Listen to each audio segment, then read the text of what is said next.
Hello, students, teachers, parents, history nerds. Hello, everybody, and welcome to Nutshelled History, where we lay out the facts, the good, the bad, and the ugly. Today, we are going to continue our United States history series by looking at industry and immigration. Don't forget that there's a link for a fill-in-the-blank worksheet in the description. I just ask that you like and subscribe. I apologize for any mispronunciations ahead of time. I do my best.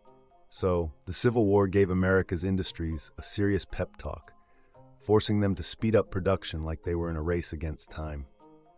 With a treasure trove of natural resources and an ever-growing workforce, thanks to immigrants from Europe and Asia, the country was ready to flex its industrial muscles.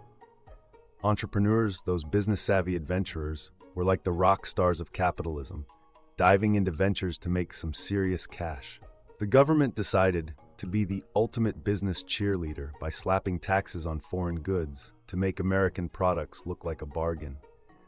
They also adopted a hands-off approach, letting businesses do their thing with as little government interference as possible. Meanwhile, Thomas Edison was busy turning into the ultimate mad scientist, cranking out over 1,000 inventions, including the light bulb. George Westinghouse figured out how to zap electricity over long distances, and Alexander Graham Bell made sure people could chat from afar with the telephone. By 1900, everyone and their grandma had a phone. Factories started cranking out goods faster than ever thanks to mass production, and while the North was riding high on the industrial wave, the South was still playing catch-up. After the Civil War, the South had to patch things up before it could even think about competing.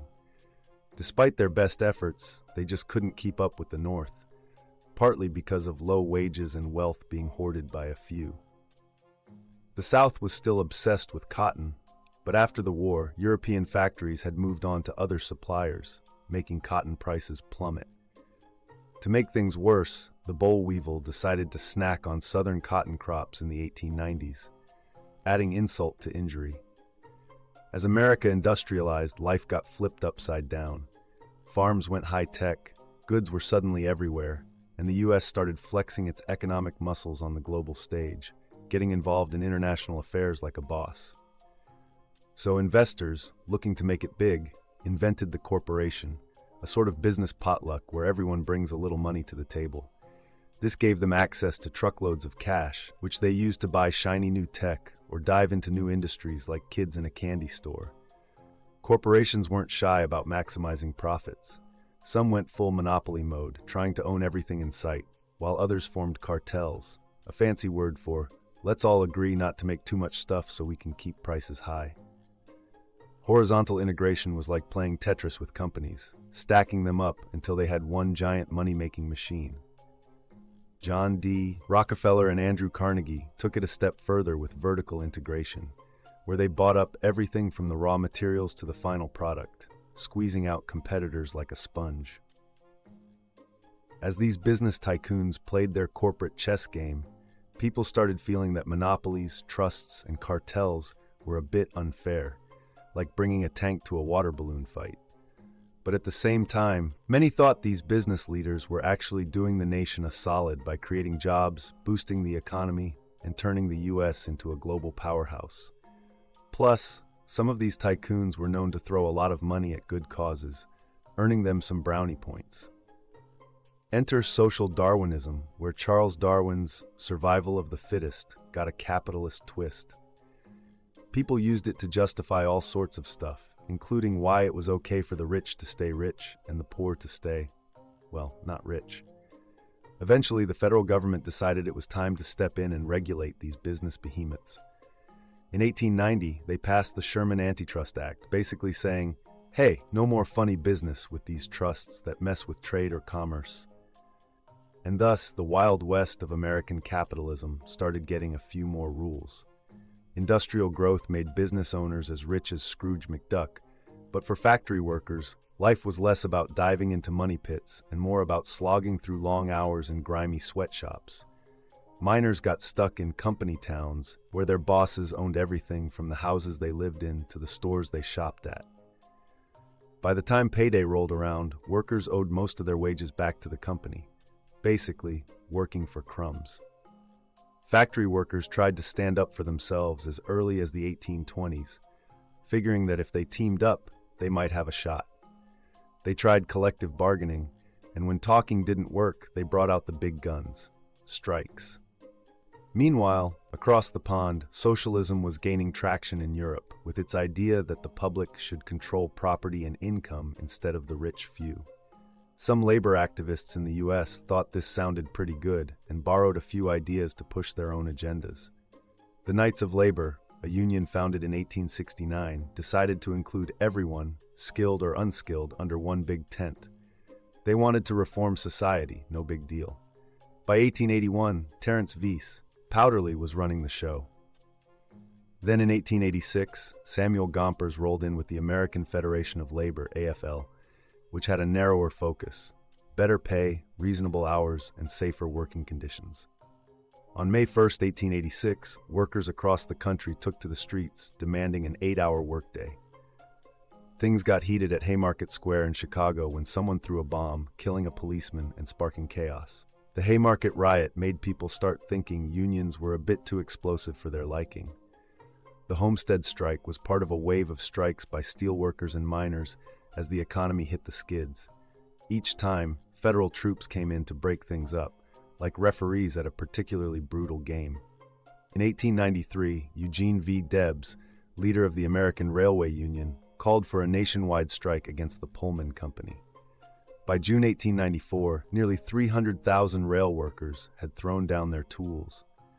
The Pullman strike brought rail traffic and mail delivery to a screeching halt, so the Fed stepped in to end it. After that, it became clear that the federal government had picked a side, and it wasn't the workers. Business over labor became the trend, leaving unions with a tough road ahead. Early American immigrants were like a starter pack of Protestants from Northern and Western Europe, plus some German and Irish Catholics thrown in for good measure. They were the kind of folks who showed up with their families, some skills, and plans to work on farms. But by the 1870s, a new wave of immigrants started arriving from Southern and Eastern Europe. These new immigrants were usually solo adventurers, often unskilled, broke, Catholic or Jewish, and more into city life than farm life. People moved for two main reasons: push factors, stuff that made them want to leave, and pull factors, stuff that made them want to come. Push factors were like a bad roommate: famine, war, persecution, you name it. Pull factors, on the other hand, were like the smell of fresh cookies, economic opportunities, religious freedom, and cheap land. Farmers in places like Mexico, Poland, China, and Italy got fed up with land reforms and low grain prices, while wars and religious persecution in China and Eastern Europe also nudged people to pack their bags. On the bright side, the promise of inexpensive land and jobs pulled them toward the U.S. Most immigrants didn't exactly travel in style. They were crammed into steerage, the grimy, crowded lower decks of steamships where illness spread faster than gossip. Ship owners tried to weed out the sick before boarding, but American immigration officials still gave newcomers the once-over at the ports. To stay, immigrants had to be healthy, have some cash, a skill, or a sponsor. By 1892, Ellis Island in New York Harbor was the go-to spot for processing European immigrants, while Angel Island in San Francisco Bay handled the Chinese and other Asians starting in 1910.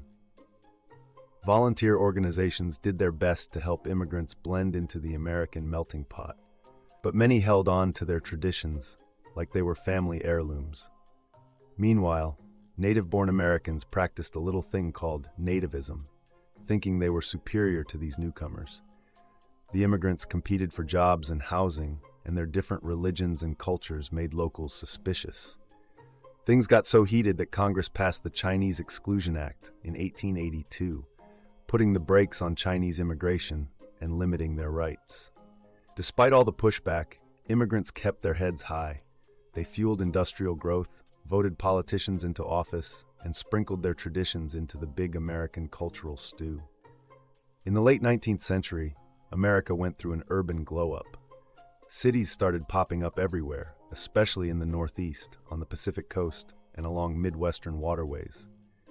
Thanks to new railroad lines, these hubs of manufacturing and transportation were all connected like a giant spider web. It wasn't just immigrants flocking to the cities for factory jobs. Farmers who were tired of staring at endless fields of corn also packed up and moved to the cities for a taste of excitement, variety, and better job options. Even women found new opportunities in the bustling cityscape, and kids got a shot at hitting the books instead of just the farm fields. With all these people cramming into cities, there was a mad dash to figure out how to provide basics like water, sewers, schools, and safety.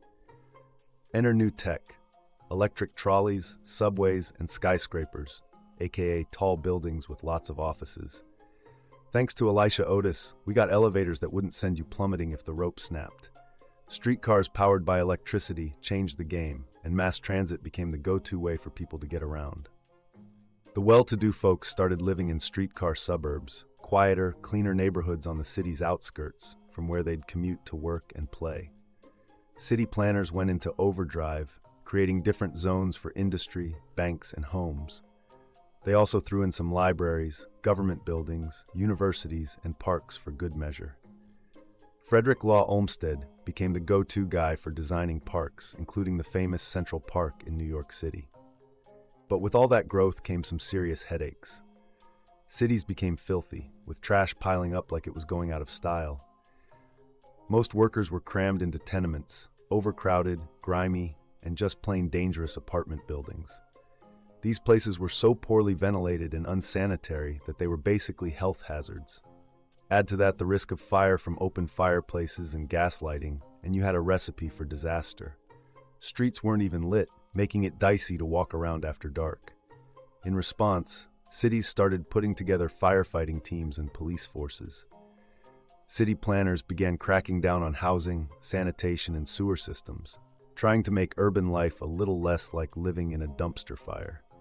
In the Gilded Age, Mark Twain basically called out late 1800s America as being like a shiny apple with a rotten core, glittery on the outside but pretty messed up underneath. But most Americans were too busy enjoying the good life to notice. Wages were up, prices were down, and everyone was diving headfirst into a frenzy of conspicuous consumerism, fancy talk for buying stuff just to show off. Department stores started popping up in the late 1850s, luring people in with ads that promised high-quality goods at decent prices. With the Postal Service lowering shipping rates and offering free rural delivery, mail-order catalogs became the Amazon of the 1800s. Companies got clever and started slapping distinctive logos on their products, and suddenly everyone was buying brand-name goods for the first time. Thanks to better transportation, advertising, and communication, a mass culture emerged, where Americans started becoming carbon copies of each other in their buying habits. Whether it was household gadgets, toys, or food, everyone had pretty much the same stuff. Newspapers were a big part of this cultural cloning, with Joseph Pulitzer's World stirring the pot with news and controversy, and William Randolph Hearst doing his best copycat act with the Morning Journal. Meanwhile, novelists like Horatio Alger kept it wholesome, and ethnic publications catered to the immigrant crowd. With public education on the rise, by 1900, nearly 90% of Americans could read all these papers, which probably explains why they were so popular. As cities grew, so did the entertainment options. Amusement parks sprouted up near urban centers, offering thrills and spills. Buffalo Bill's Wild West show was a hit on the touring circuit, while the Chautauqua circuit delivered some good, clean, religious-inspired fun. Vaudeville shows, with their mix of musical drama, catchy songs, and off-color jokes, became a nationwide sensation. Movie theaters made their debut, charging just a nickel to watch the latest motion pictures. And when it came to sports, Americans were all in for baseball, horse racing, bicycle racing, boxing, and football, turning these into the hottest spectator sports of the time. Okay, a little recap. The Civil War gave America's industries a much-needed caffeine boost, speeding up production like they were trying to outrun a deadline. With a mountain of natural resources and a flood of immigrants eager to work, the country was ready to flex its industrial muscles. Entrepreneurs became the rock stars of capitalism, diving into ventures like treasure hunters after gold. The government, playing cheerleader, slapped taxes on foreign goods to make American products the hot new thing, and then kicked back to let businesses do their thing. Meanwhile, Thomas Edison went full mad scientist, inventing everything from the light bulb to, well, 1,000 other things. Mass production took off, and while the North rode the industrial wave, the South was still trying to get back on its feet after the Civil War, only to find out that their beloved cotton wasn't cool anymore. As America industrialized, life flipped upside down, with corporations playing monopoly and workers stuck in company towns where payday meant paying back the boss. Unions tried to stand up, but it was like bringing a water balloon to a tank fight. Meanwhile, the rich got richer, and social Darwinism gave them the thumbs up to keep it that way. Finally, the government decided to step in with the Sherman Antitrust Act, saying, "No more funny business, you guys." But even as tycoons like Rockefeller and Carnegie stacked their money, they also threw some coins at good causes, making them the original philanthropists.